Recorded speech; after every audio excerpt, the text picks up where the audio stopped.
누가복음 19장 28절에서 44절까지 말씀입니다. 누가복음 19장 28절에서 44절까지 말씀, 우리 한 절씩 같이 주의 말씀을 읽겠습니다. 시작. 예수께서 이 말씀을 하시고 예루살렘을 향하여 앞서서 가시더라.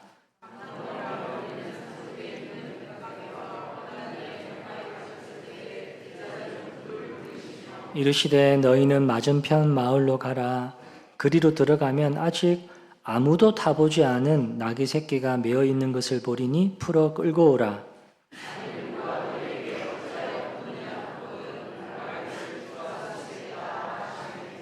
보내심을 받은 자들이 가서 그 말씀하신 대로 만난지라.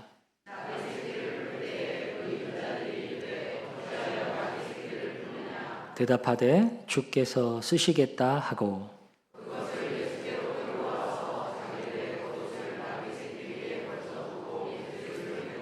가실 때에 그들이 자기의 겉옷을 길에 펴더라.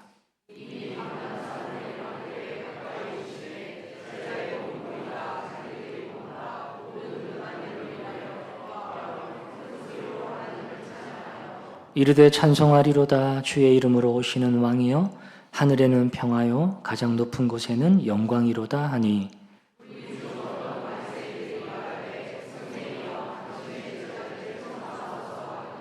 대답하여 이르시되 내가 너에게 말하노니 만일 이 사람들이 침묵하면 돌들이 소리 지르리라 하시니라. 이르시되 너도 오늘 평화에 관한 일을 알았더라면 좋을 뻔하였거니와 지금 내 눈에 숨겨졌도다.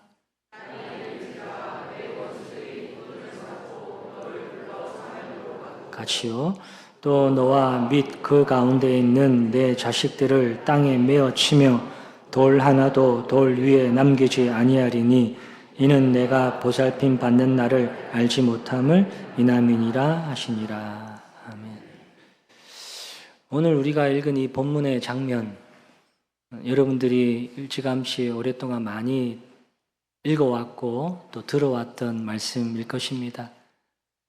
여러분들의 신앙의 횟수만큼이나 종료주의를 지켰겠죠. 여러분이 10년 교회를 다니셨다면 10번, 20년 다니셨다면 20번, 30년을 다니셨다면 이 30번을 종료주의를 지켰을 거예요. 종료주의를 주는 의미가 무엇인지, 그때 상황이 어떠한지 여러분들이 잘 아실 거라고 생각합니다. 아신다고 생각하는 과정 가운데 다시 한번 종료주일에 우리가 만나야 될 그 왕, 그 예수님이 다시 한번 나의 구주가 되심을, 다시 한번 나의 왕이 되심을, 그런데 그분이 어떤 왕이신지 우리가 다시 한번 묵상하는 그런 시간 되기를 바랍니다. 예루살렘 성문 앞은 아마도 인산인해를 이루었을 것입니다. 많은 학자들이 당시에 유월절을 지키느라 여러 각지에 흩어져 있던 순례객들이 예루살렘에 모였을 텐데, 그 숫자를 요세푸스 같은 경우에는 25만 명 정도 얘기합니다만은, 대부분 이 연구했던 학자들이 많게는 200만 명, 적게는 한 15만 명, 이렇게 하여튼 어마어마하게 많은 숫자의 순례객들이 예루살렘 성에 모인 거예요. 유월절을 지키기 위해. 그런데 이날은 좀 다르죠. 다른 날과. 왜? 예수님이 함께 하시거든요. 그러니까 그 수많은 무리들이 지금 한 사람 예수님을 집중해서 보고 있는 거예요. 그리고 그 예수님 앞에 자신들의 겉옷을 펴서 땅에 깔고 종려나무 가지를 흔들며 호산나 다윗의 자손이여, 주님의 이름으로 오시는 왕이여 라고 외치고 있는 거죠. 근데 여러분, 10,000명만 이렇게 한 소리 내도 소리가 어마어마할 텐데, 수많은 인파들이 이 호산나를 부른다라고 생각해 보면 아마 도시 자체가 막 쩌렁쩌렁 막 성벽이 막 울릴 거예요. 막 어마어마하게 근데 이 소리는 단순히 고함치는 외침이 아니라 집단적인 메시아 기대의 폭발적인 함성이라고 볼 수가 있는 거예요. 그렇다 보니까 혹시나 이 모여있는 이 무리들이 폭동을 일으키면 어쩌나 싶어서 그래서 로마도 긴장하고 종교 지도자들도 걱정하고 있는 거예요. 분위기가 그런 거예요. 그런데 이런 굉장히 되게 막 들떠있는 그런 축제적인 그런 분위기 속에서 아주 기이한 장면을 우리가 오늘 보게 되는 거죠. 모든 사람이 다 웃고 춤추고 환호하고 승리를 예감하고 그러는 중에 정작 그 환영의 주인공이신 예수님은 울고 계셨다는 거예요. 모여있는 모든 무리들이 이제 우리는 살았다!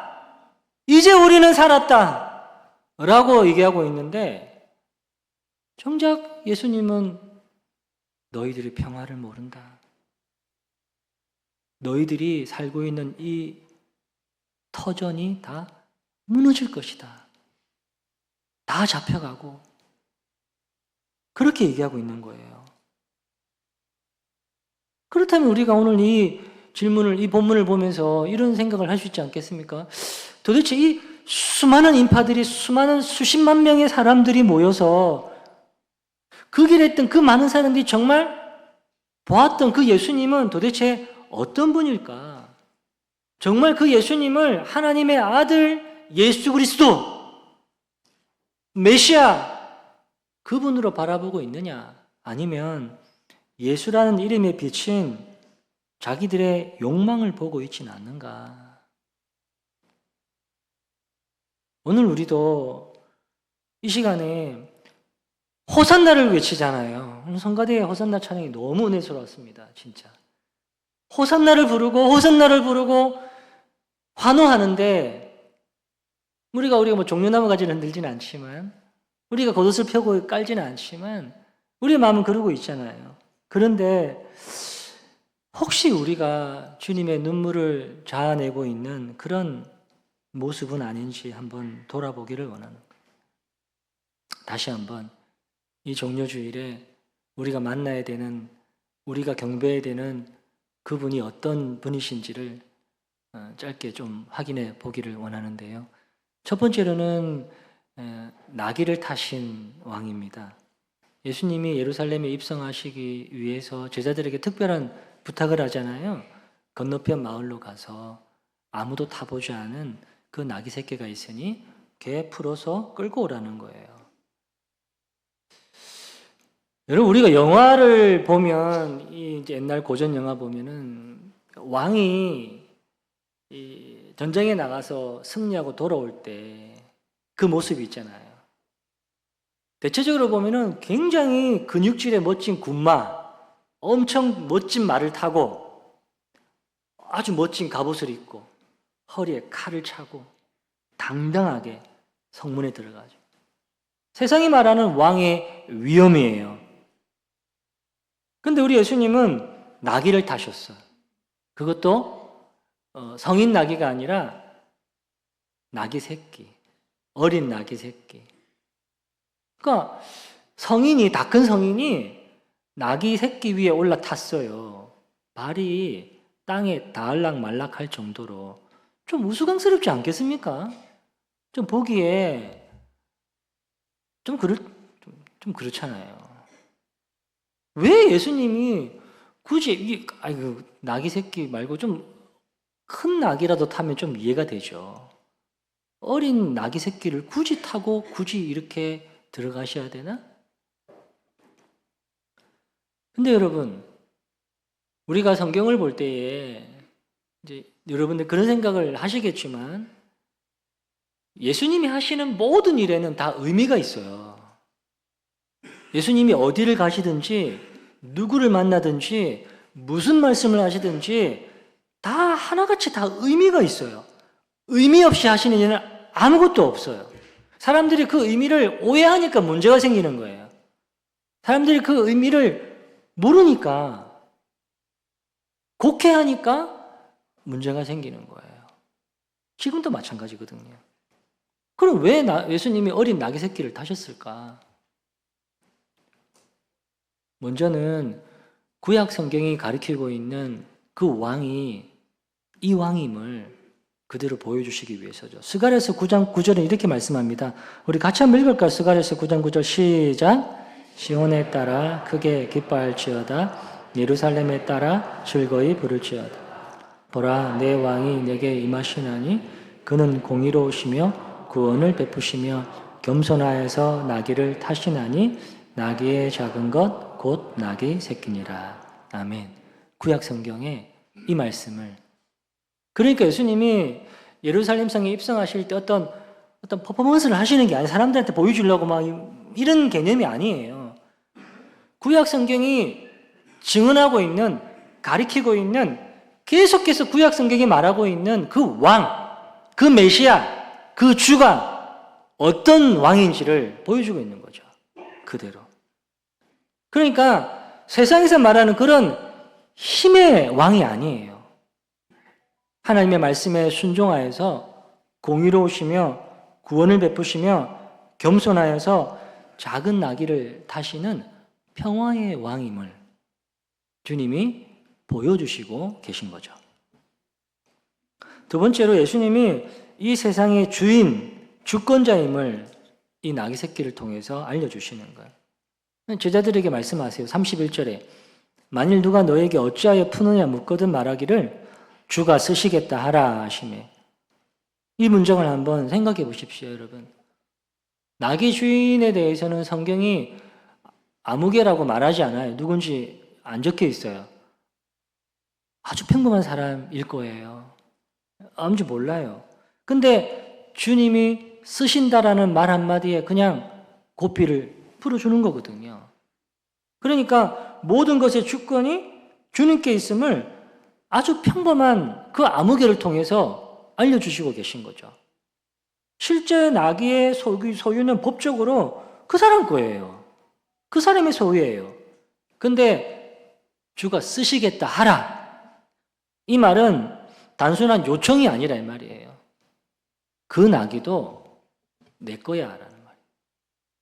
그 나귀의 소유도 내 것이고 그 나귀를 가지고 있는 그 주인도 내 다스림 아래에 있다라는 것을 보여주시는 거예요.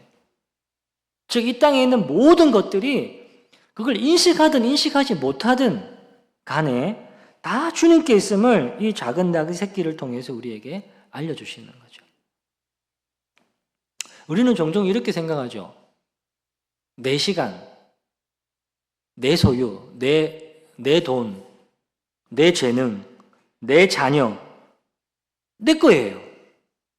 다 내 건데 왜 주님이 나에게 이래라 저래라 하십니까? 신앙도 내가 선택했잖아요. 교회도 내가 나오고 있잖아요. 오늘도 내가 오늘 시간 내서 지금 나오고 있잖아요. 내가 했잖아요. 근데 왜 나한테 이래라 저래라 요구하십니까? 이게 다 내 건데, 내가 수고해서 얻은 건데 라고 말입니다.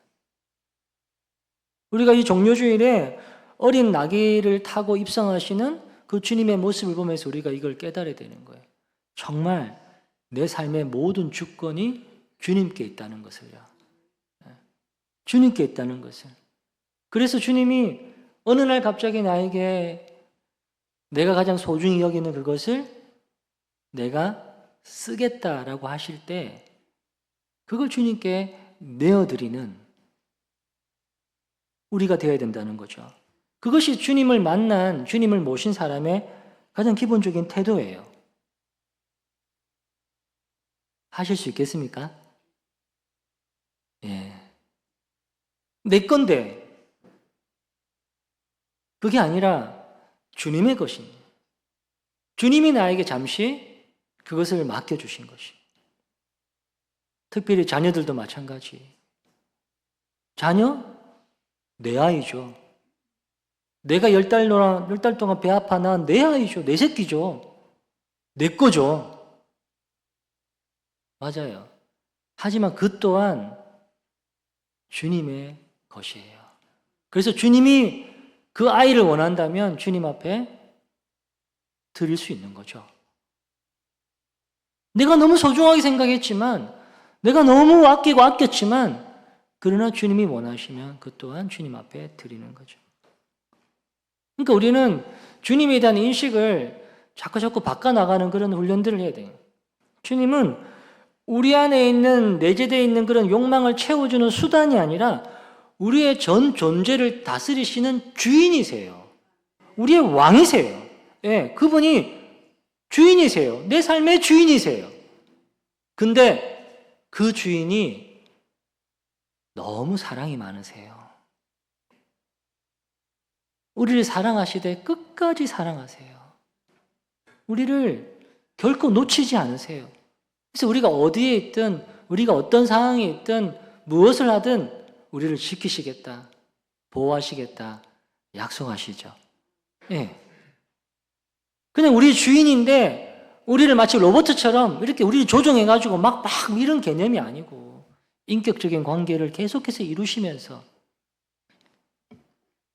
세상살이가 안 힘든 사람이 어디 있겠습니까?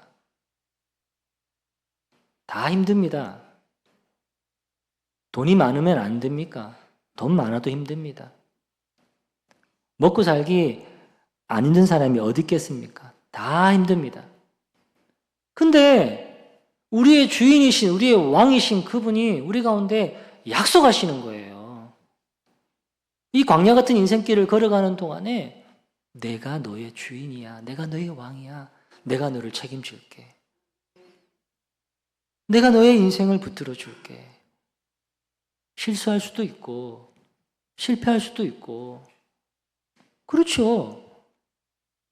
안 좋은 일을 나의 연약함으로 인해서 그 결과를 얻어낼 수도 있고 다 있어요.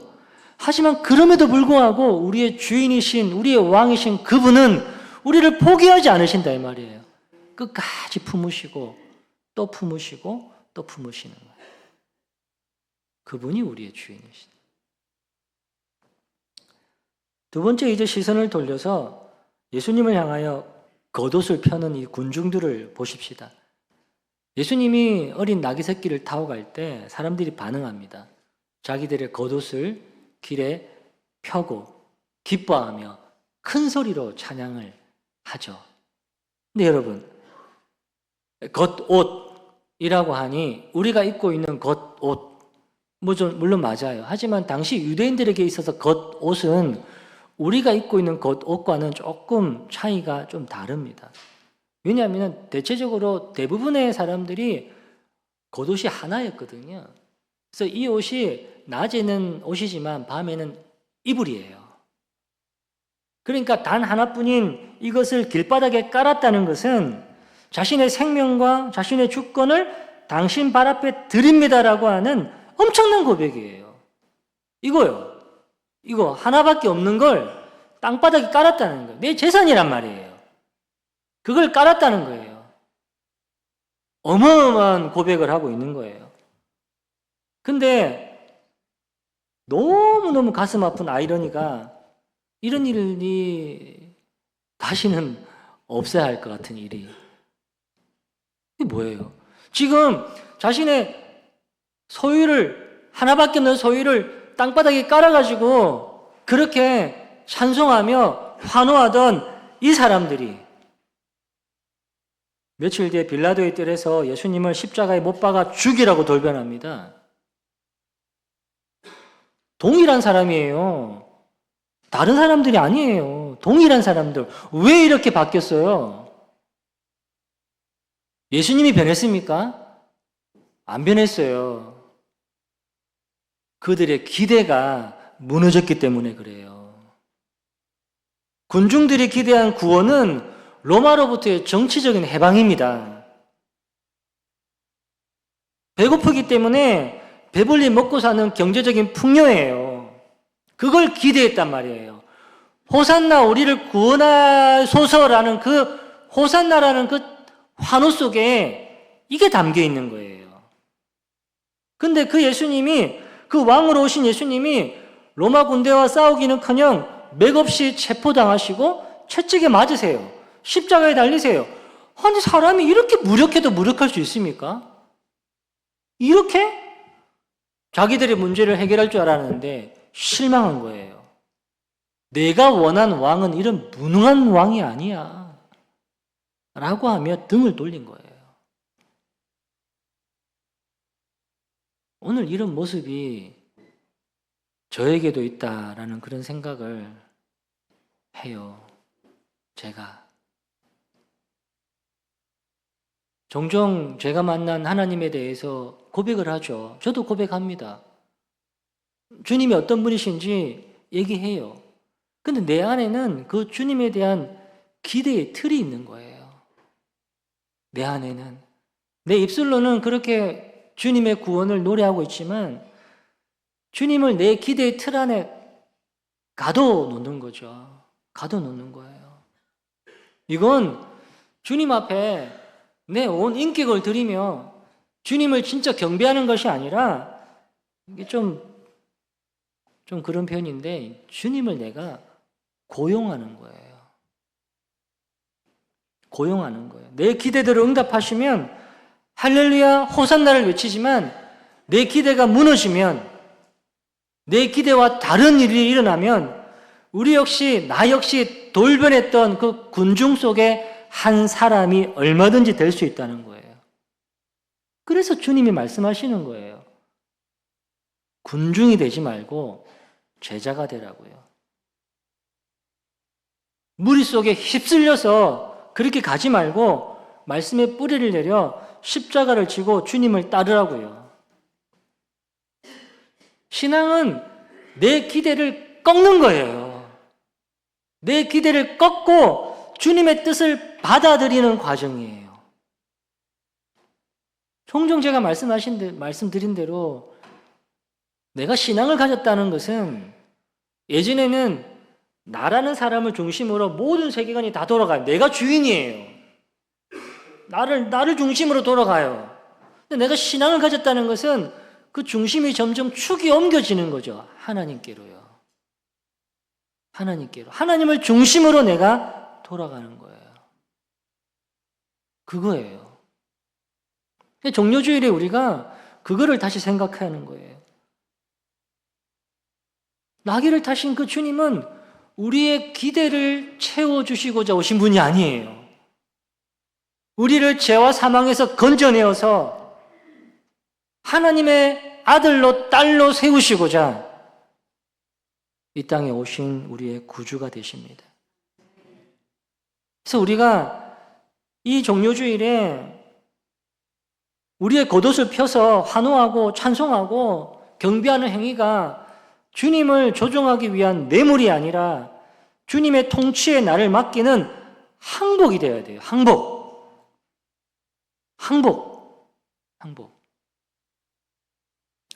세 번째로 우리 주님이 성을 보시고 우십니다. 오늘 본문에서 가장 가슴 뭉클한 지점이 41절이에요. 예루살렘 성에 가까이 오신 예수님이 성을 보시고 우십니다. 우신다. 우신다라는 단어를 보니까 예수님이 그냥 이렇게 조용히 눈물을 흘린다. 이렇게 우리가 이제 받아들일 수 있는데 저기 우신다라는 단어 자체는 그렇지 않아요. 저 단어가 가지고 있는 의미가 어미가 자녀를 잃었을 때 통곡하는 그 눈물을 말해요. 성경도 그렇게 얘기하고 있고요. 예루살렘 성이 무너지고 자녀들이 다시 붙잡혀가 죽고 이랬을 때 라헬이 곡하는 소리가 막 예루살렘 성이 막 울려 퍼질 때 그 곡한다라는 게 바로 우신다라는 단어예요. 그냥 조용히 우는 게 아니에요. 베드로가 주님을 3번 부인했어요. 새벽 닭이 우니까 밖에 나가서 뭐 했어요? 통곡했어요. 그거 우신다는 소리예요. 똑같은 단어예요. 그러니까 예수님의 그 눈물이 아주 가슴 아픈 처절하게 통곡하는 왜 이렇게 사람들이 다 환호하고 기뻐하고 축제 그 자리에서 왜 예수님이 통곡하셨을까? 42절 말씀이에요. 그리고 이렇게 말씀하셨다. 우시고 오늘 너도 평화에 이르게 하는 일을 알았더라면 좋을을 터인데 그러나 너는 지금 그 일을 보지 못한다. 사람들은 지금 평화를 외치고 있단 말이에요. 평화. 맞아요. 이제 다윗의 자손이 왔으니까 이제 우리 사는 거예요. 이제 평화가 왔어요. 로마 떠나가고 이제 우리 평화가 왔어요. 근데 주님이 우리 가운데 주시는 평화는 다르단 말이에요. 사람들이 원하는 평화는 외적인 평화예요. 외적인 평화. 근데 주님이 주시고자 하는 평화는 하나님과 깨어졌던 관계가 회복됨으로 주어지는 그런 안식의 평화예요. 주님이 우리 가운데 주시고자 하는 것과 사람들이 기대하는 평화가 너무 다르다 이 말이에요. 주님은 우리 가운데 끊임없이 좁은 길을 얘기하잖아요. 근데 우리는 넓은 길을 얘기하죠. 그렇죠? 주님은 우리에게 고난을 얘기하는데 우리는 영광만을 바라요. 영광. 달라요. 우리가 원하는 평화랑 주님이 우리 가운데 주시는 평화가 너무 다르다 이 말이에요. 이 예루살렘 성 사람들은 지금 영적으로 눈이 가려서 눈앞에 진짜 평화를 주실 분이 서 계심에도 불구하고 자신들이 원하는 그 평화에 함몰되어서 모르고 있는 거예요. 주님이 이후에 지금 이들이 되어질 모습을 생각하니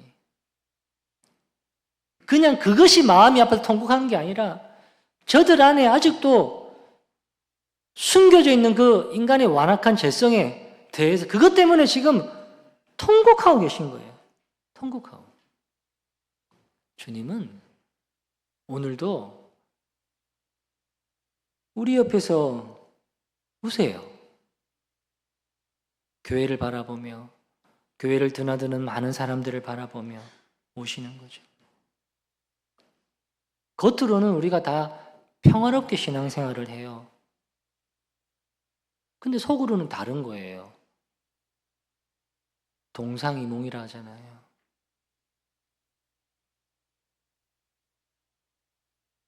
주님의 기대와 나의 기대가 다른 거예요. 내가 신앙생활을 왜 하지? 내가 교회를 왜 다니지? 주님의 것과 나의 것이 다른 거예요. 주님은 땅끝까지 이르러 내 증인이 되어야 된다. 내가 다시 올 때까지 너희가 그런 삶을 살아야 돼. 그게 너희가 해야 될 일이야. 그럼 우리는 그것만 하고 살아야 돼요? 아니, 대신에 너희의 삶의 자리를 내가 지켜줄게. 함께 할게. 그렇게 약속하시는 거예요. 신앙생활이란 건 그걸 우리가 직접 보면서 가는 거예요. 주님의 눈물과 우리의 웃음이 너무 향하는 바가 다른 것 같아요. 이 예루살렘 성을 입성하실 때 예루살렘 성을 보시고 우시는 그 주님의 이 눈물이야말로 고난주간으로 이어지는 가장 큰 동력이 되는 거죠. 우리를 사랑하시되 끝까지 사랑하셔서 우리가 외면한 그 평화에 우리가 외면한 그 평화를 우리에게 주시기 위해 왜? 그게 없이는 우리가 살 수가 없거든요. 스스로 십자가의 길로 걸어가시는 거죠. 말씀을 맺겠습니다. 2000년 전에 예루살렘 성 앞에서 그 성을 보시고 우셨던 주님께서 저는 오늘도 우리 마음 문 앞에 서서 우신다라고 생각이 돼요. 그래서 우리가 매년 종료주일마다 다시 한번 우리 마음 문을 두드리시는 우리 가운데로 오시는 그 주님 앞에 우리가 어떤 태도로 서 있느냐를 확인해야 되지 않는가라는 생각이 들어요. 사람들은 다들 손에 종려가지를 들고 환호해 있잖아요. 겉으로 보기에. 마음에는 다 칼이 숨겨져 있는 거예요. 손에는 종려나무 가지를 들었지만 마음에는 칼이 있어요. 마음에는 욕망이 숨겨져 있어요. 사람들은 예수님을 호산나 다윗의 자손이라고 왕이라고 환호했지만은 그러나 그 왕을 따르지는 않았습니다. 내일부터 시작되는 우리 새벽기도회, 고난주간 특별 새벽기도회 우리 다시 한번 진지하게 주님의 눈물을 한번 대하시지 않겠습니까? 그저 인기 있고 유명한 예수님을 구경하며 환호하는 무리가 아니라 십자가의 길을 묵묵히 따라가는 그런 제자의 삶을 우리가 살아야 되지 않겠습니까? 예. 다시 한번 우리의 영혼을 주님 앞에 세우며 나를 사랑하시되 끝까지 사랑하시는 그 주님의 십자가 앞에, 그래서 우리가 돌아오는 부활주일에 가면을 쓴 환호가 아니라 내 삶 전체를 온전히 드리는 진정한 승리의 찬양을 주님께 올려드리는 저와 여러분 되시기를 주님의 이름으로 축복합니다. 기도하시겠습니다. 하나님 아버지, 고맙고 감사합니다. 오늘 이 시간 당신의 사랑하는 자녀들 한 사람 한 사람 주님 앞에 서서 주님을 바라보며 주의 말씀을 듣고 주님이 원하시는 바, 뜻하시는 바, 그 왕이 어떤 분이신지를 다시 한번 깨닫게 됩니다. 성령께서 우리 마음을 감동하여 주셔서 주님, 우리의 환호가, 우리의 경배가, 우리의 찬송이 주님의 것이 될 수 있도록 우리를 주장하여 주옵소서. 우리의 주인이신 그분이 우리 가운데 어떤 일을 행하시는지, 그리고 그분이 우리를 사랑하시되 끝까지 사랑하셔서 지금도 우리와 함께 하시는 나의 주가 되심을 이 한 주간 깊이 묵상할 수 있도록 인도하여 주옵소서. 함께 하실 주를 기대하고 예수님의 이름으로 감사하며 기도합니다. 아멘. 감사합니다. 우리